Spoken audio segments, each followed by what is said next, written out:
পবেল আসতেছে। এই সুন্দরী দাঁড়াও, আমি তোমাকে দেখেই পাগল হয়ে গেছি। এখন আমি যাই করি না কেন, আমি শুধু তোমাকেই বিয়ে করব।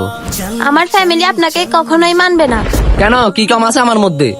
আমার বন্ধু লাখের মধ্যে একজন। কি করতে পারবেন আপনি আমার জন্য? বলে তো দেখতে পারো, আমি তোমার জন্য সবকিছু করতে পারি। আপনি টানা 41 দিন 5 ওয়াক্ত নামাজ পড়েন, তারপর আমি আপনাকে বলবো বিয়ে করব কি করব না। আরে আজান তো দিয়ে দিছে, আগে কি নামাজটা পড়ে আসি। আমার কথা শুনেন। আমার নামাজের সময় হয়ে গেছে, আমি আপনার সাথে পরে কথা বলবো। আসসালামু আলাইকুম। ওয়ালাইকুম আসসালাম। মাশাআল্লাহ, আপনি তো নিজেকে অনেক বদলে ফেলেছেন। আর আপনার ওই বন্ধুগুলা? যখন থেকে আপনি মসজিদের রাস্তা দেখিয়েছেন তখন থেকে নামাজে আল্লাহর জন্য অনেক ভালোবাসা জন্মেছে। এখন আর খারাপ মানুষের সাথে মিশতে মন চায় না।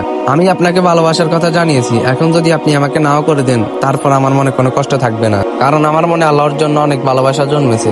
মাশাআল্লাহ, আমি আপনার মতো অনেক কাজ ছেলেকেই খুঁজতেছি। আমি আজকে আপনার ব্যাপারে বাবার সাথে কথা বলবো। একটা মেয়ে চাইলে একটা ছেলেকে পরিবর্তন করতে পারে।